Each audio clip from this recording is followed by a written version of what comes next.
Hello everyone, welcome two plus minus. तो start करते हैं आज से टीजीटी कंप्यूटर साइंस के लिए previous year question paper series को। और ये है सेट नंबर 3। अगर आपने इसके पहले के सेट नंबर 1 और सेट नंबर 2 नहीं देखे हैं तो आप प्लेलिस्ट में जाके देख सकते हैं।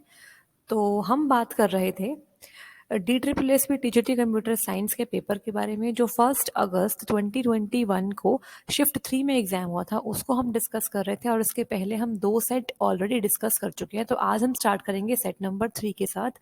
और अगर आपको ये वीडियो अच्छी लगती है तो प्लीज़ लाइक कर दीजिएगा, सब्सक्राइब करें हमारे चैनल को और साथ ही साथ शेयर करें अपने सभी फ्रेंड्स के साथ। तो स्टार्ट करते हैं क्वेश्चन नंबर 1 के साथ। Write the binary code for exam in ASCII 7, decimal code of A is 65। तो यहाँ पे जो क्वेश्चन नंबर 1 है वो ASCII कोड से आया, 7 बिट्स ASCII कोड से आपको क्वेश्चन मिला हुआ है। और एग्जाम को हम कैसे बाइनरी कोड में रिप्रेजेंट कर सकते हैं, इस पर बेस्ड ये क्वेश्चन है। और यहाँ पे रेफरेंस के लिए बताया है कि जो ASCII कोड होता है ए का, कैपिटल ए का, वो 65 होता है। तो सबसे पहले हमें यहाँ पर जो फुल फॉर्म है एस्काई की, उसका आइडिया होना चाहिए। ASCII is basically a code, ठीक है। तो यहां पे क्या है, ASCII stands for American standard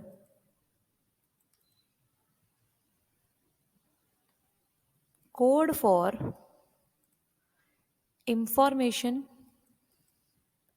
interchange. ये इसकी फुल फॉर्म भी कई बार एग्जाम में पूछ लेते हैं, फॉर इंफॉर्मेशन इंटरचेंज। और ये 2 टाइप का होता है इंटरचेंज, ठीक है। ये 2 टाइप का होता है, या तो ये 7 बिट्स का होता है, एस्काई 7 कहते हैं उसे, या फिर ये 8 बिट्स का होता है, उसे एस्काई 8 कहते हैं। बट जनरली हम एस्काई 7 बिट्स का ही इस्तेमाल करते हैं, ठीक है। अब देखो यहाँ पे एग्जाम जो है, एग्जाम उसको हमें एस्काई 7 में रिप्रेजेंट करना है।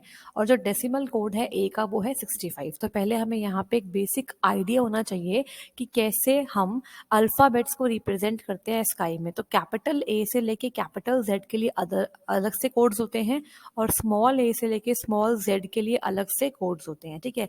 तो कैपिटल ए से लेकर कैपिटल जेड तक यहाँ पर जो कोड्स होते हैं वो होते हैं 65 से लेके 90 तक, ठीक है।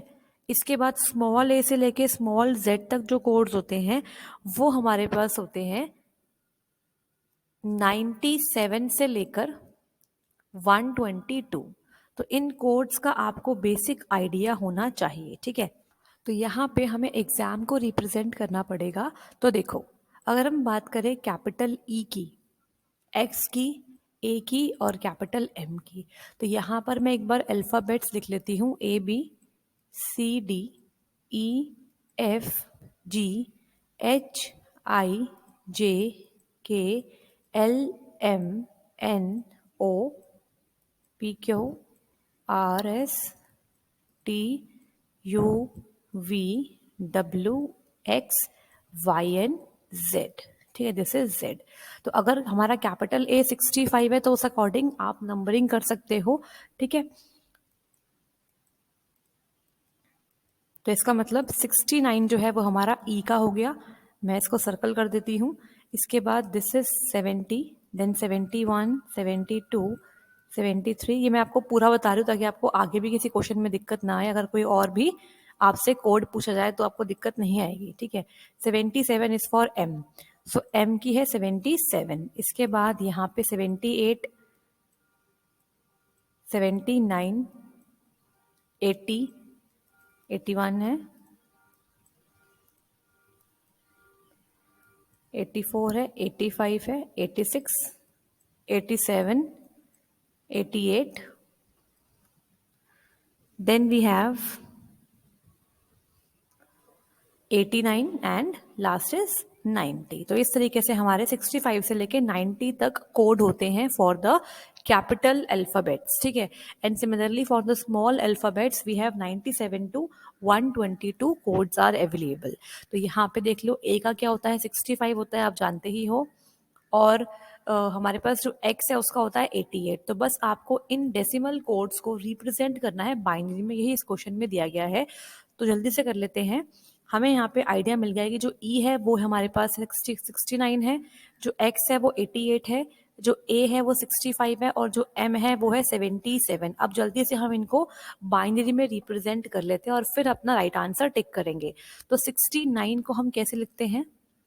इसके लिए आप इस्तेमाल करो शॉर्टकट का 1 2 4 8 16 32 एंड 64। इस तरीके से आप रिप्रेजेंट कर लीजिए और यहाँ पे आपको 69 बनाना है यूजिंग दीज कोड्स। तो ये 8 है, तो आप देखो 69 के लिए हमें इसे 1 करना पड़ेगा। 64 प्लस 5, तो 1 एंड देन 1 0 0 0 एंड 0। तो 7 बिट्स में बोला है, तो यहाँ पे 1 2 3 4 5 6 7 7 बिट्स में 69 हम ऐसे रिप्रेजेंट करते हैं। इसके बाद we have 88 for the x। ये e है, ये x है, ठीक है। 88 के लिए क्या करना पड़ेगा हमें? 88 के लिए हम यहाँ पर रिप्रेजेंट करेंगे, तो हम कर देंगे इसे 1 2 4 8 1 2 4 8 16 32 64, ठीक है। अब यहाँ पे 88 के लिए हमें 64 चाहिए और 88 में से अगर हम 64 माइनस करते हैं तो वी विल गेट 4 एंड 2 24 और चाहिए होगा हमें। तो 24 बन जाएगा 16 प्लस 4 20 एंड 16 प्लस 8 कर लेते हैं, that is 24। Just a minute, 16 plus 8 is 24, बाकी को हम कर देंगे 0, ठीक है। इस तरीके से हमने रिप्रेजेंट किया 88 को।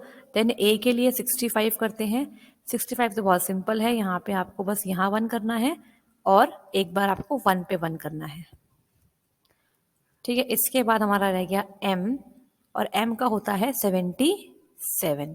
तो 64 को 1 करना पड़ेगा, 77 बनाने के लिए 64 को 1 करना पड़ेगा और यहाँ पे आपको 13 और चाहिए।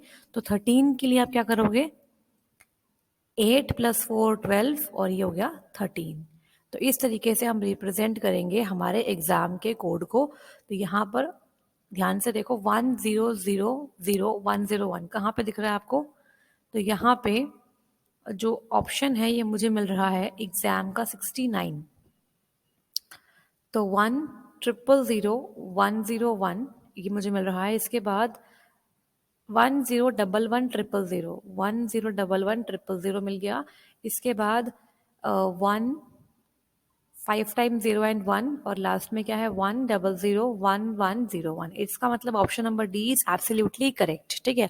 ऑप्शन नंबर डी हमारे एग्जाम के प्रॉपर बाइनरी कोड को रिप्रेजेंट कर रहा है। तो इस तरीके से हमें ये वाले क्वेश्चन करने हैं। अगर वो 8 बिट्स में बोलता है तो आपको इनके आगे 0 भी लगानी पड़ेगी, जिससे ये 8 बिट के अंदर रिप्रेजेंट हो जाएगा। तो आई होप आपका क्वेश्चन नंबर 1 क्लियर हो गया होगा। बढ़ेंगे आगे, बात करेंगे अगले क्वेश्चन की। Next is question number 2। तो यहाँ पे जो क्वेश्चन नंबर 2 है वो क्या है देखते हैं। Consider a main memory with capacity of 3 page frames which are initially empty. Page reference is 47617617272. What is the number of page fault using optimal page replacement algorithm? तो हम पहले भी बात कर चुके हैं फीफो की, that is first in first out page replacement algorithm की। तो इसमें होता क्या है, जब सीपीयू किसी पेज की डिमांड करता है और वो पेज आपको रैम में नहीं मिलता, तो उस टाइम पे हमें उस पेज को हार्ड डिस्क से लाना पड़ता है, जिसके लिए हमें पेज रिप्लेसमेंट एल्गोरिथम की नीड होती है। हमें किसी पर्टिकुलर पेज को रिप्लेस करके जो रिक्वायर्ड पेज है उसको लाना पड़ता है। इसी के लिए पेज रिप्लेसमेंट एल्गोरिथम की नीड होती है। तो यहाँ पे optimal page replacement algorithm is a type of algorithm जिसका इस्तेमाल करके आपको इस गिवन रेफरेंस स्ट्रिंग को सॉल्व करना है और नंबर ऑफ पेज फॉल्ट आपको निकाल के बताने हैं। तो यहाँ पे एक बार लिख लेते हैं 4 7 6 1 7 6 1 2 7 एंड 2, ठीक है। अब देखो यहाँ पे करना क्या है, आपको पता है हमारे पास 3 पेज फ्रेम है। तो इस तरीके से हम 3 पेज फ्रेम यहाँ बना लेते हैं। सबसे पहले हमने 4 डलवाया। अब देखो यहाँ पर सीपीयू ने 4 को डिमांड किया, लेकिन रैम में अभी हमारे पास कोई भी पेज फ्रेम के अंदर 4 नहीं था, तो आपको पहली बार 4 को लेके आना पड़ा, ठीक है। जब आपके पास जो पेज सीपीयू डिमांड कर रहा है वो ऑलरेडी प्रेजेंट है फ्रेम के अंदर, तो उसे हम बोलते हैं पेज हिट, और अगर वो पेज प्रेजेंट नहीं है तो उसे हम बोलते हैं पेज फॉल्ट। इसके बाद अब 7 को यहाँ पे चाहिए, तो 7 भी नहीं है, 7 को हमें लाना पड़ेगा पेज फ्रेम के अंदर, ठीक है, ये एम्प्टी है। इसके बाद 6 भी आ जाएगा इसी फ्रेम के अंदर, ठीक है। इसके बाद यहाँ पे क्या है, यहाँ पे अब 1 आ गया है। तो 1 जो है पेज ये डिमांड कर रहा है हमारा सीपीयू, लेकिन 1 जो है वो हमारे पेज फ्रेम में नहीं है। तो हमें अब यहाँ पर किसी पर्टिकुलर पेज को रिप्लेस करना पड़ेगा ताकि 1 को हम इंसर्ट करवा सके। तो ऑप्टिमल पेज रिप्लेसमेंट में होता क्या है, ऑप्टिमल पेज रिप्लेसमेंट के अंदर ये होता है कि हम फ्यूचर में देखते हैं, यहाँ पे हम फ्यूचर स्कोप को कंसीडर करते हैं। फ्यूचर में देखता है कि कौन सा पेज इनमें से सबसे बाद में यूज होगा, उसको हम रिप्लेस कर देते हैं और रिक्वायर्ड पेज को इंसर्ट करवा देते हैं। तो आप देख पा रहे हो कि 6 तो यहाँ पे आ रहा है, 7 यहाँ पे आ रहा है और 4 तो आगे का भी यूज होगा ही नहीं। इसका मतलब हम 4 को रिप्लेस करेंगे और 1 को यहाँ पे इंसर्ट कराएंगे। तो जो पेज फ्यूचर स्कोप में सबसे बाद में इस्तेमाल होगा उसको ही हम रिप्लेस करके रिक्वेस्टेड पेज को डलवा देंगे। तो हमने 1 को डलवा दिया यहाँ पर और 4 को रिप्लेस किया। अब यहाँ पर आ गया 7। 7 पेज रिक्वेस्टेड पेज है बाय द सीपीयू, लेकिन 7 इज ऑलरेडी प्रेजेंट। इसका मतलब यहाँ पे हमारे पास पेज हिट हो गया है। ठीक है, तो यहाँ पे 1 7 6 ये ऐसे का ऐसे ही रहेगा और इसे हम बोलेंगे पेज हिट हो गया है यहाँ पे। ठीक है, जो पेज सीपीयू ने डिमांड किया वो ऑलरेडी फ्रेम में प्रेजेंट है और फ्रेम किस में होते हैं, रैम के अंदर होते हैं। इसके बाद 6 भी ऑलरेडी क्या है, प्रेजेंट है। तो यहाँ पर भी हमारे पास पेज हिट हो गया है। इसके बाद 1 भी ऑलरेडी प्रेजेंट है, यहाँ भी हमारे पास क्या हो गया है, पेज हिट हो गया है। इसके बाद यहाँ पर है 2, तो 2 तो हमारे पास नहीं है, तो इसके लिए हमें एक पेज को रिप्लेस करना पड़ेगा। तो फ्यूचर में जो पेज सबसे एंड में यूज होगा उसको आपको रिप्लेस करना पड़ेगा। तो यहाँ पे देखो 7 तो हमारा यहीं पे आ रहा है, इसके बाद हमारे पास ना 6 है और ना 1 है। तो यहाँ पे आप इनमें से कोई भी रिप्लेस कर सकते हो, लेकिन क्योंकि हमारा 1 अभी अभी आया था और 6 पहले आया था, तो इस केस में हम फीफो का इस्तेमाल कर सकते हैं। तो यहाँ पर हम फीफो का यूज करके यहाँ पे 2 डाल देंगे, यहाँ पे 7 और यहाँ पे 1। इसके बाद अगेन 7 आ गया, तो 7 दोबारा आ गया है, मतलब अभी हमारे पास पेज हिट हो गया है। 7 is already present in the page frames. Next is 2 is also present, तो यहाँ पर भी क्या हो गया, आपके पास पेज हिट हो गया है। ठीक है, तो अब आपको काउंट करने हैं total number of page fault. तो आप देखो जहां पर हिट नहीं हुआ है वहां पे आपका फॉल्ट हो गया है। तो 1 page fault, second page fault, third page fault, fourth page fault and fifth page fault. तो टोटल हमारे पास जो पेज फॉल्ट हुए हैं वो हुए हैं 5 पेज फॉल्ट। आई होप आपको ये समझ में आ गया होगा। टोटल 5 पेज फॉल्ट हुए हैं। Option number D is absolutely correct. अगर इसमें कोई डाउट है ऑप्टिमल पेज रिप्लेसमेंट एल्गोरिथम में तो आप कमेंट सेक्शन में पूछ सकते हैं। I will definitely try to solve your doubt. इसके अलावा हम फीफो कर चुके हैं और अब आपका एक ही रह गया है। अब आगे कोई क्वेश्चन आएगा तो मैं आपको LRU भी समझा दूंगी, लीस्ट रिसेंटली यूज्ड। इसमें हम पास्ट में देखते हैं कि कौन सा पेज सबसे पहले यूज हुआ था, उसको रिप्लेस करते हैं। बढ़ते हैं आगे, और आगे बढ़ने से पहले यहाँ पे आप सबके लिए इंफॉर्मेशन है। ठीक है, तो मॉक टेस्ट की प्रैक्टिस करने के लिए for DSSB TGT computer science आप जुड़ सकते हैं +edu.com पे। और यहाँ पे अगर आप अभी इसको लेना चाहते हैं तो आपके पास 10% डिस्काउंट अवेलेबल है यूजिंग द +10 कोड। और फर्दर इन्फॉर्मेशन के लिए आप इस नंबर पर भी व्हाट्सएप करके डिटेल्स ले सकते हैं। 175 रुपीज़ में आपको 40+ मॉक टेस्ट एक्सेसिबल हो रहे हैं। तो बहुत ही मिनिमल कॉस्ट है और आपकी तैयारी को मॉक टेस्ट बहुत अच्छे लेवल पर स्केल कर सकता है। तो बढ़ते हैं आगे। Next is question number 3, which of the following statements is are correct regarding a relation in second normal form. तो ये जो क्वेश्चन है ये आया हुआ है DBMS मतलब डेटाबेस मैनेजमेंट सिस्टम चैप्टर से। डेटाबेस से ये क्वेश्चन है, DBMS से। ठीक है, अब यहाँ पे बोला गया है कि सेकंड नॉर्मल फॉर्म, नॉर्मलाइजेशन एक कंसेप्ट होता है DBMS के अंदर। और नॉर्मलाइजेशन से होता क्या है, हम जो अपने टेबल या फिर हमारी रिलेशन होती है उसमें जो एनॉमलीज है उसे दूर करने के लिए टेबल को नॉर्मलाइज करते हैं। मतलब जो डेटा है उसे मल्टीपल टेबल्स में हम डिवाइड कर देते हैं ताकि जो रिडंडेंसी है वो कम से कम हो सके। ठीक है, अब वहाँ पे क्या है, हमारे पास बहुत सारी नॉर्मल फॉर्म होती है, first normal form, second, third, fourth, fifth and BCNF भी होती है। तो यहाँ पर सेकंड नॉर्मल फॉर्म में पूछा हुआ है कि कौन सी स्टेटमेंट सेकंड नॉर्मल फॉर्म के लिए बिल्कुल करेक्ट है। First is it is in first normal form, तो ये तो बिल्कुल ठीक स्टेटमेंट है। सेकंड नॉर्मल फॉर्म में आने के लिए जो टेबल है, जो रिलेशन है, उसका फर्स्ट नॉर्मल फॉर्म में होना बहुत ज़रूरी है। It mean statement number 1 is absolutely correct. अब बात कर रहे हैं स्टेटमेंट नंबर 2 की। every non-key attribute is fully and functionally dependent independent on the primary की। तो ये स्टेटमेंट गलत है, यहाँ पे इंडिपेंडेंट की जगह डिपेंडेंट आना चाहिए। इसका मतलब क्या है कि जितने भी नॉन की एट्रीब्यूट है जो प्राइमरी की नहीं बन पाए, वो जो एट्रीब्यूट्स होते हैं non prime attributes and prime attributes, जो नॉन प्राइम एट्रीब्यूट्स हैं वो फुली तरीके से प्राइमरी की पे डिपेंड करने चाहिए थे। मतलब कि प्राइमरी की के किसी पर्टिकुलर पार्ट पे डिपेंड नहीं होना चाहिए, पूरे होल आपको प्राइमरी की पर डिपेंडेंसी रखनी पड़ेगी। उसको अगर हम रखते हैं तभी वो सेकंड नॉर्मल फॉर्म में आता है, अदरवाइज नहीं आता। तो यहाँ पे fully functionally dependent on primary की होना चाहिए। इसका मतलब यहाँ पे ऑप्शन नंबर जो हमारे पास ए है वही करेक्ट है, और जो स्टेटमेंट नंबर सेकंड है वो हमारी इनकरेक्ट स्टेटमेंट है regarding second normal form. I hope यहाँ तक आपको समझ में आ गया होगा। Next is Question number 4. Dash is a system database that contains description of the data in the database. इसका मतलब क्या है? देखो, जब भी हम डेटाबेस क्रिएट करते हैं, डेटाबेस में होता क्या है, हम यहाँ पे रिलेटेड डेटा को स्टोर करते हैं so that we can be able to easily retrieve the data when we require that particular data using SQL queries. ठीक है, अब यहाँ पर बोला गया है कि सिस्टम डेटाबेस में जहाँ पर जो डेटा है उसका जो डिस्क्रिप्शन है वो जहाँ पर स्टोर होता है उसे हम क्या बोलते हैं।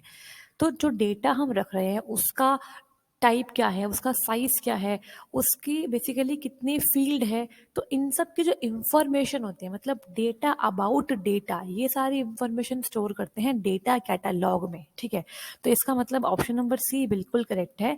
तो डेटा कैटालॉग में हम स्टोर करते हैं मेटा डेटा को, मेटा डेटा, और इसे हम बोलते हैं data about data, data about data, इसे डेटा डिक्शनरी भी कहते हैं, डेटा अबाउट डेटा। जो डेटा आपने स्टोर किया है उसके बारे में फर्दर इंफॉर्मेशन, डिस्क्रिप्शन जो है डेटा का वो यहाँ पे स्टोर रहता है, इसे हम डेटा डिक्शनरी भी कहते हैं। काफ़ी इंपॉर्टेंट टर्म है ये, काफ़ी बार डीबीएमएस में ये टर्म पूछी गई है, तो आपको इसका आइडिया होना चाहिए। ठीक है, तो ऑप्शन नंबर सी इज बिल्कुल करेक्ट है। Next is question number 5। Method of subtraction by an additive approach is known as dash subtraction. तो इसका मतलब क्या है? देखो, यहाँ बोला गया है कि अगर हमें सब्ट्रैक्शन करना है एडिटिव अप्रोच के साथ तो उससे हम क्या बोलेंगे। फॉर एग्जाम्पल, अगर हमें ए में से बी को माइनस करना है, तो ये माइनस करने के लिए हम यहाँ पे एडिटिव अप्रोच कैसे यूज़ कर सकते हैं, आपने ज़रूर से ये करा होगा, नंबर सिस्टम के अंदर ही हम पढ़ते हैं इसे। मतलब आप बी का या तो वंस कॉम्प्लीमेंट करिए या फिर टूस कॉम्प्लीमेंट करिए। लेट सपोज हम करते हैं टूस कॉम्प्लीमेंट, तो हम पहले बी का टूस कॉम्प्लीमेंट कर लेंगे। ठीक है, टूस कॉम्प्लीमेंट करने के बाद हम उसे ए के साथ ऐड कर देंगे, जो रिजल्ट आएगा आपके पास यहाँ पे वो बिल्कुल सेम होगा एज ए माइनस बी। तो हमने यहाँ पर बेसिकली किया तो एडिशन ही, लेकिन कॉम्प्लीमेंट लेने के बाद एडिशन किया, तो इसे हम बोलते हैं सब्ट्रैक्शन यूजिंग कॉम्प्लीमेंट्री मेथड या फिर एडिटिव अप्रोच भी इसे बोला जाता है।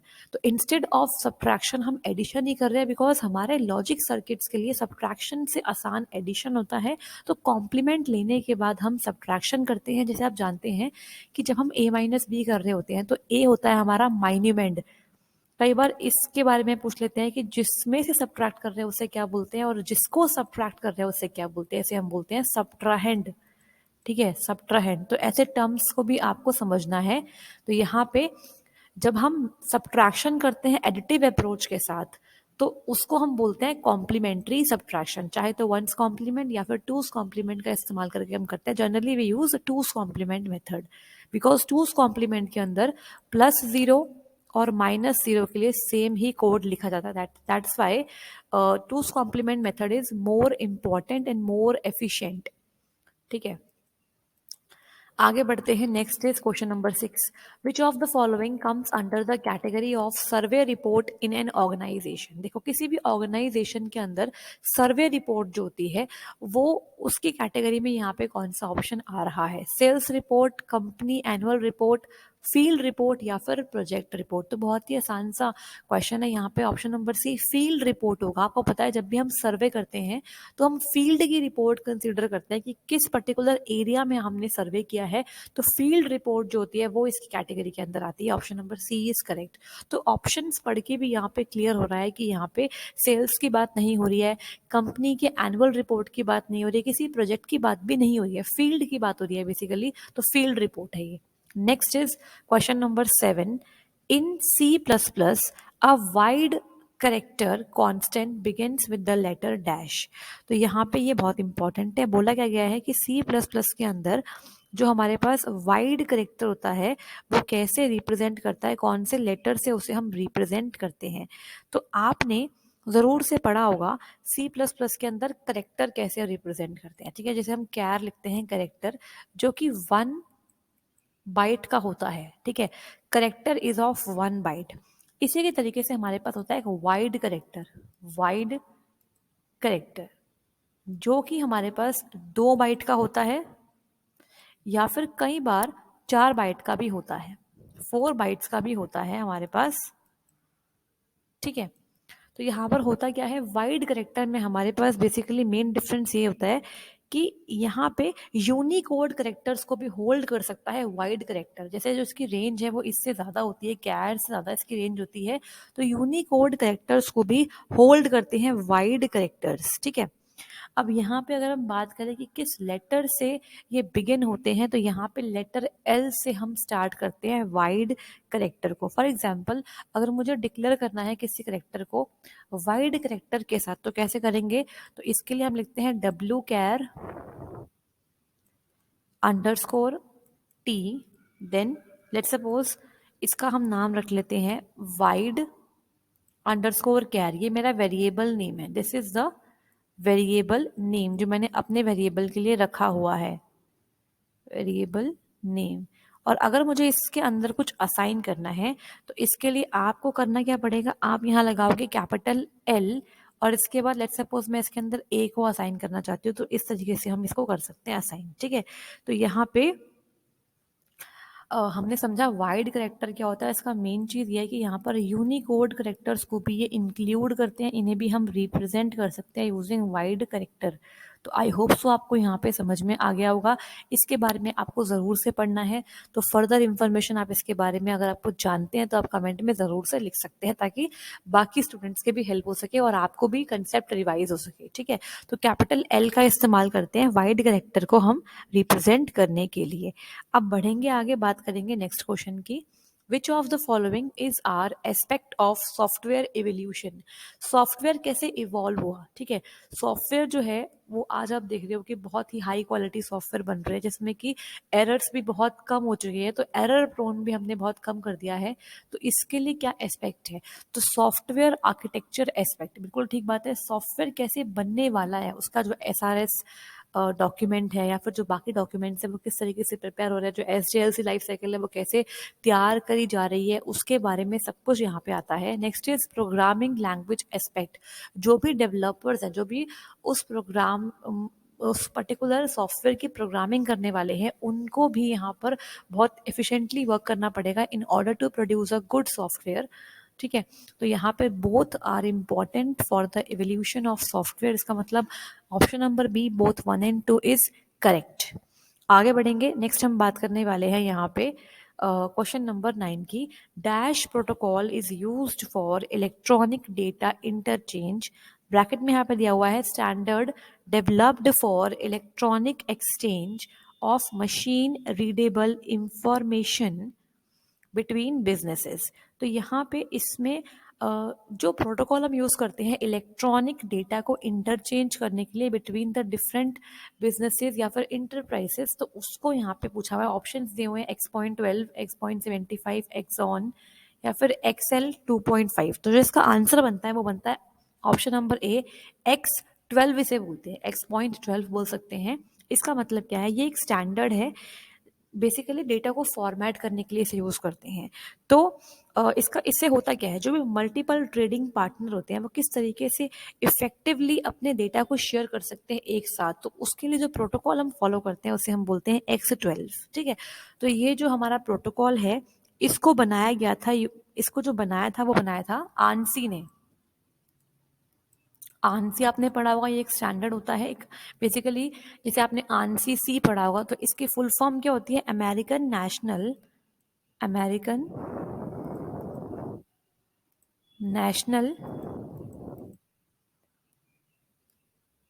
Standards institute. स्टैंडर्ड्स इंस्टीट्यूट है, तो ये वो इंस्टीट्यूट है जो कि स्टैंडर्ड्स प्रोवाइड करता है और बहुत सारे प्रोटोकॉल यहाँ पे बने हुए हैं। ठीक है, तो इसको डेवलप किया था आंसी ने और करीब करीब 1970s के आसपास इसको डेवलप करा गया था ताकि इलेक्ट्रॉनिक डेटा इफेक्टिवली एफिशिएंटली तरीके से शेयर हो सके between the different trading partners. For example अगर हमें मान लो जैसे हेल्थ केयर में डेटा को ट्रांसफर करना है, या फिर कोई गवर्नमेंट डिपार्टमेंट है या कोई प्राइवेट बिजनेस है उसके अंदर डेटा को ट्रांसफर करना है, तो उसके लिए इसका इस्तेमाल करते हैं। ठीक है, next is question number 10। Which of the following statement is are true about the preprocessor in C and C++? तो preprocessor आपने ज़रूर से देखा होगा अगर आपने कोई भी प्रोग्राम बनाया है C या C++ का, तो जैसे मान लो हमने लिखा होगा hash include stdio dot H, या फिर आपने देखा होगा hash include conio dot H, है ना। तो ये आपकी होती है हेडर फाइल्स। इसके अंदर ये जो आपका हैश इंक्लूड है इसे हम बोलते हैं प्री प्रोसेसर डायरेक्टिव। ठीक है, कोनियो डॉट एच। ठीक है, इन्हें हम क्या बोलते हैं, इन्हें हम बोलते हैं डायरेक्टिव, प्री प्रोसेसर डायरेक्टिव। ठीक है, तो यहाँ पर होता है क्या, जैसे मान लो यहाँ लिखा है statement number 1, to replace each hash include directive with the content of designated file. तो बिल्कुल ठीक बात है, आप जानते हैं कि hash include stdio dot H जो हेडर फाइल है इसके अंदर होता क्या है, इसमें हमारे प्री डिफाइंड जो फंक्शंस है, जो कीवर्ड्स है, उनकी जो भी डिक्लेरेशन है वो यहाँ दी होती है और जो डेफिनेशन है वो कहाँ होती है, लाइब्रेरी फाइल्स के अंदर होती है। तो जितने भी हम pre defined functions printf, scanf, clear screen, इन सब का इस्तेमाल कर रहे हैं वो हेडर फाइल्स के अंदर कहीं ना कहीं डिक्लेयर रहते हैं। तो stdio के अंदर हमारे पास प्रिंटफ होता है, स्कैनफ होता है, एक्सेट्रा। ऐसे ही कोनियो में हमारे पास क्लियर स्क्रीन होता है, CLR SCR होता है, इसके अलावा गेट CH होता है। तो ये जो हमारे बने बनाए फंक्शंस हैं जिन्हें हमने नहीं बनाया है, ऑलरेडी सी लैंग्वेज के अंदर बने बनाए हैं, इनके डिक्लेरेशंस होती है हेडर फाइल्स के अंदर। तो यहाँ बोला है कि हैश इंक्लूड डायरेक्टिव क्या करती है, हम उसे रिप्लेस कर देते हैं कंपाइल टाइम पे और डेजिग्नेटेड फाइल के कंटेंट से रिप्लेस करते हैं। तो बिल्कुल ठीक बात है, ऑप्शन नंबर जो हमारा, सॉरी स्टेटमेंट नंबर 1 तो बिल्कुल ठीक है हमारी। सेकंड क्या है, to replace each escape sequence with designated character, ये बिल्कुल ठीक है। जैसे मान लो /n है या फिर /t है, इन्हें बोलते हैं एस्केप सीक्वेंस, तो इनको भी रिप्लेस करते हैं हम डेजिग्नेटेड करेक्टर के साथ। ठीक है, /n होता है न्यू लाइन को इंसर्ट करने के लिए and /t is for the one tab space. तो बोथ आर करेक्ट, अभी तो सही है दोनों। लास्ट क्या है, to process macro definitions and expand macro calls, तो बिल्कुल ठीक बात है, प्री प्रोसेसर का इस्तेमाल करके आप मैक्रो डेफिनेशंस को भी यहाँ पर यूज कर सकते हो। फॉर एग्जांपल आपने लिखा मान लो हैश डिफाइन पाई 3.14, तो हम इस पाई को, इस पर्टिकुलर कांस्टेंट को एक वैल्यू दे रहे हैं, इसे हम बोलते हैं मैक्रो। तो इसके लिए भी हम इस्तेमाल करते हैं प्री प्रोसेसर का और यहाँ पर हैश डिफाइन का इस्तेमाल करते हैं। So all the given statements are correct regarding preprocessor in C and C++। It means option number C is absolutely correct. Next is deductive model of DBMS is also known as. तो यहाँ पे जो question है वो आया हुआ है deductive database से। तो देखो, डिडक्टिव डेटाबेस एक ऐसा डेटाबेस होता है जहाँ पे कोई भी जो यूजर है जो उसे यूज कर रहा है वो वहां से कंक्लूजन्स निकाल सकता है। ठीक है, यहाँ पे well defined set of rules होते हैं जिसका इस्तेमाल करके हम डेटाबेस में जो स्टोर्ड डेटा है उसमें से कंक्लूजन निकाल सकते हैं। ठीक है, तो यहाँ पे कंक्लूजन का मतलब बेसिकली होता है इन्फरेंस। कंक्लूजन का मतलब क्या होता है, इन्फरेंस, क्या आपको रिजल्ट मिला। तो इसीलिए डिडक्टिव मॉडल ऑफ DBMS को हम इन्फरेंस मॉडल भी कहते हैं। आप ज़रूर से इसके बारे में थोड़ा सा और पढ़ लेना, ताकि आपको एग्जाम में अगर इसके बारे में कुछ और क्वेश्चंस पूछते हैं तो आपको इसका आइडिया हो, ठीक है। Next is question number 12. The process in an operating system in which the output of any program is not printed directly on the printer but dumped on a reserved area of a disk is known as. तो यहाँ पे जो question है वो आया हुआ है operating system से। तो क्या बोला गया है, एक वो प्रोसेस ऑपरेटिंग सिस्टम के अंदर जहाँ पे जो आउटपुट है किसी प्रोग्राम का वो प्रिंट नहीं हो रहा, बट वो किसी एरिया में जाकर स्टोर हो रहा है, तो उसे हम क्या बोलते हैं, उसे हम बोलते हैं स्पूलिंग, ठीक है। इसे हम बोलते हैं क्या, स्पूलिंग कहते हैं। और यहाँ पे होता क्या है, स्पूलिंग इज बेसिकली व्हाट, जो हमारा प्रिंटर है उसके अंदर होता है स्पूलर, वो रिजर्व्ड एरिया जहाँ पर वो प्रिंटिंग रिक्वेस्ट को स्टोर रखता है और एक एक करके प्रायोरिटी ऑर्डर में, मतलब जो बेसिकली वहाँ पे फर्स्ट इन फर्स्ट आउट का इस्तेमाल करते हैं, और हम एक एक करके रिक्वेस्ट को उठाता है वो स्पूलर में से और फिर उन्हें प्रिंट करके देता है, ठीक है। तो इस तरीके से यहाँ पे काम होता है। तो spooling is more important term for you, ये काफ़ी बार पूछी जाती है टर्म। तो यहाँ पर मैं ये भी कह सकती हूँ कि जो स्पूलिंग है वो प्रोसेस होता है जिसके अंदर जो डेटा है वो टेम्परेरी टाइम के लिए किसी पर्टिकुलर एरिया में रखा जाता है, ताकि लेटर ऑन जो भी हमारा प्रिंटर है, जो हमारा डिवाइस है, वो उसे एग्जीक्यूट कर सके, ठीक है। और यहाँ पे जो स्पूल होता है, स्पूल, इसकी एक पर्टिकुलर फुल फॉर्म भी होती है, and that is simultaneous peripherals, थोड़ी स्पेलिंग मिस्टेक हो गई है, एक minute. Simultaneous peripheral operations online, ठीक है। तो ये इसका क्या है, पूरा एक्रोनियम है। बढ़ेंगे आगे, बात करेंगे नेक्स्ट क्वेश्चन की। Next is question number 13। The instruction which are executed only in the kernel mode is known as dash. तो आप जानते हो कि जो आपका ऑपरेटिंग सिस्टम है वो दो मोड्स में काम करता है। First is kernel mode and second is user mode. Kernel mode and user mode. अब देखो, यूजर मोड के अंदर जो मोड बिट होती है वो होती है 1, और कर्नल मोड के अंदर जो मोड बिट होती है वो होती है 0। कई बार मोड बिट से भी क्वेश्चन बन जाता है। अब देखो होता क्या है, आप जानते हो कि most of the important functions are handled by the operating system. Basically it is acting like a interface between the user and the hardware, ठीक है। अब जो भी हमारा यूजर प्रोसेस है उस प्रोसेस को सारे प्रिविलेजेस नहीं होते हैं, मतलब जो यूजर प्रोसेस है वो सारे फंक्शंस को एग्जीक्यूट नहीं कर सकता है। तो उसके लिए क्या होता है, उसे कर्नल से परमिशन लेनी पड़ती है, और फिर उस सब स्पेशल फंक्शंस को कर्नल ही परफॉर्म कर पाता है, जिसके लिए हमें सिस्टम कॉल्स की रिक्वायरमेंट होती है। तो यहाँ पे यूजर मोड से कर्नल मोड में बार बार शिफ्टिंग होती रहती है, और उस इस तरीके से आपके जो प्रोसेसेस है वो एग्जीक्यूट होते हैं इन अ प्रॉपर मैनर। तो यहाँ पे बोला गया है जो इंस्ट्रक्शन कर्नल मोड में ही एग्जीक्यूट हो सकते हैं उन्हें हम बोलते हैं प्रिविलेज्ड इंस्ट्रक्शन, या फिर उसे हम सिस्टम इंस्ट्रक्शन भी कहते हैं। मतलब आप खुद देखिए कि अगर ओएस सारे प्रिविलेजेस यूजर मोड को दे देगा, यूजर प्रोसेस को दे देगा, तो फिर क्या हो जाएगी, प्रॉब्लम हो जाएगी, और कोई भी प्रोसेस कोई भी डिसीजन ले पाएगा, जिससे क्या होएगा, जो हमारे सीपीयू की एफिशिएंसी और जो थ्रूपुट है वो बिल्कुल डाउन भी हो सकता है। तो उसे मेंटेन करने के लिए कर्नल जो होता है, जिसे हम बोलते हैं heart and core of the operating system, जो कि सारे कमांड्स को परफॉर्म करता है। बेसिकली शेल होता है कमांड इंटरप्रेटर। तो शेल जो होता है वो कमांड्स को इंटरप्रेट करता है और कर्नल उन कमांड्स को परफॉर्म करता है, ठीक है। और जो भी प्रोसेस रिक्वेस्ट सेंड करता है किसी पर्टिकुलर फंक्शनैलिटीज के लिए, उन्हें हम बोलते हैं सिस्टम कॉल्स। सिस्टम कॉल जाती है पहले हमारे शेल के पास। ऐसे बोल सकते हैं कि सिस्टम कॉल्स जो होती हैं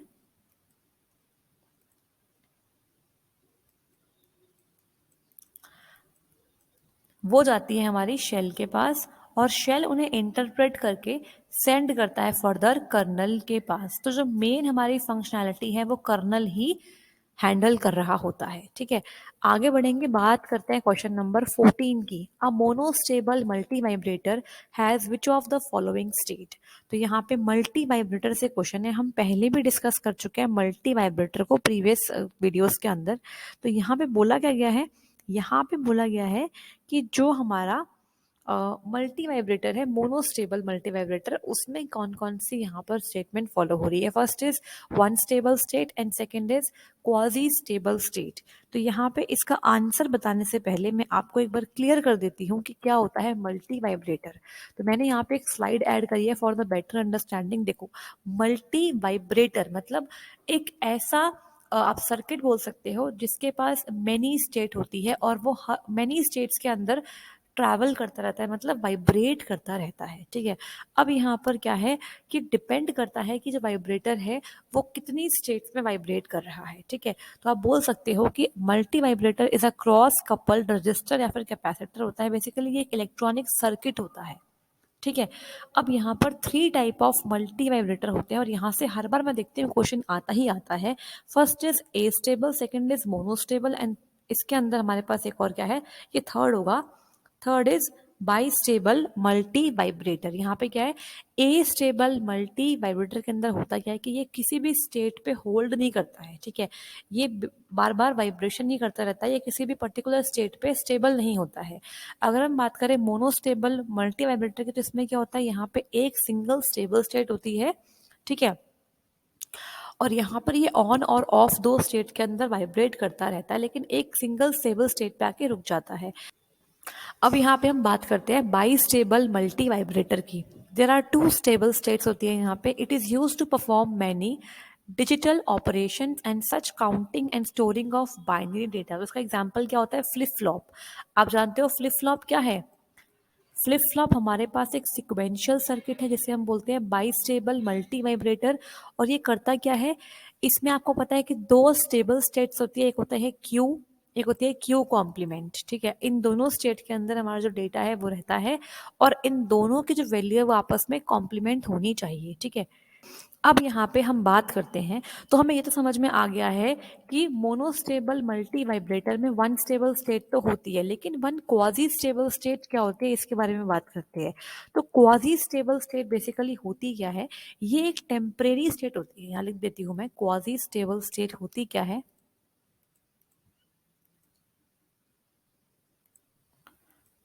क्वाजी स्टेबल स्टेट में होता क्या है, ये बेसिकली एक टेम्परेरी स्टेट होती है। ठीक है, टेम्परेरी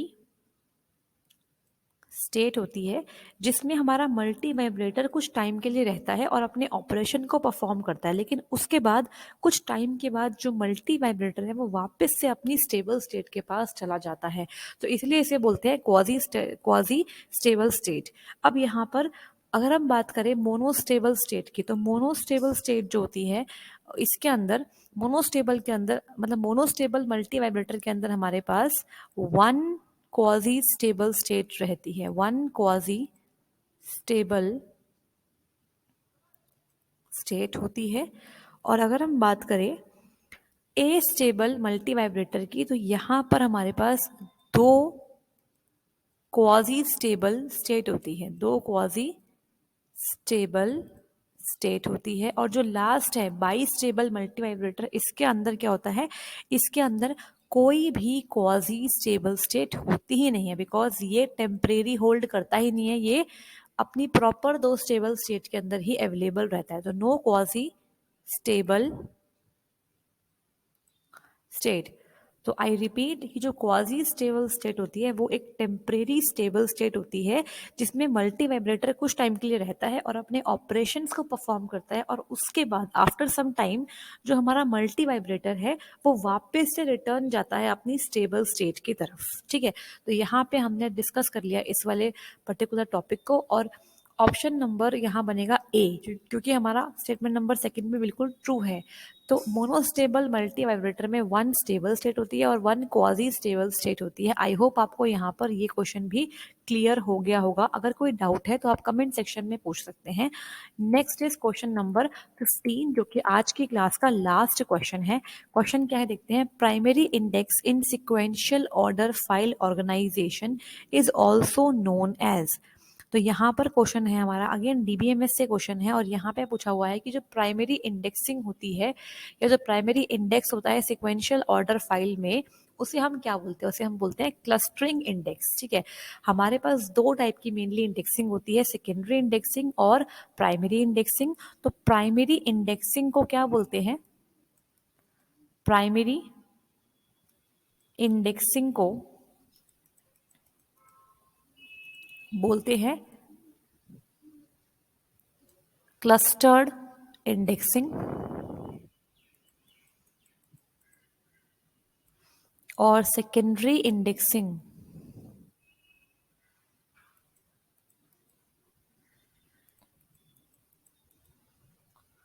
सेकेंडरी इंडेक्सिंग को हम बोलते हैं नॉन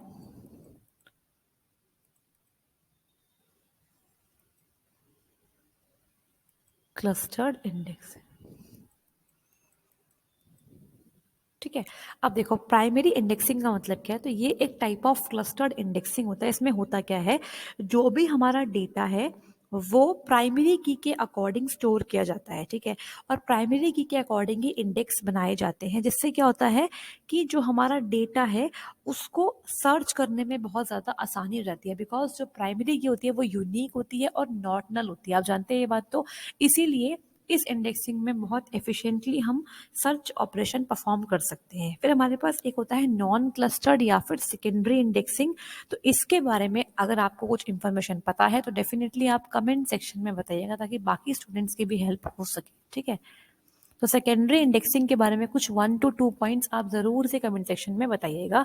तो आई होप आपको आज की क्लास के 15 क्वेश्चन समझ में आ गए होंगे। मैंने ट्राई किया है पूरी तरीके से कि आपको समझ में आ जाए। इसके बाद जो टॉपिक वाइज सीरीज़ है वो मैं लेके आऊँगी और नेक्स्ट हम बात करेंगे कॉम्बिनेशनल सर्किट की।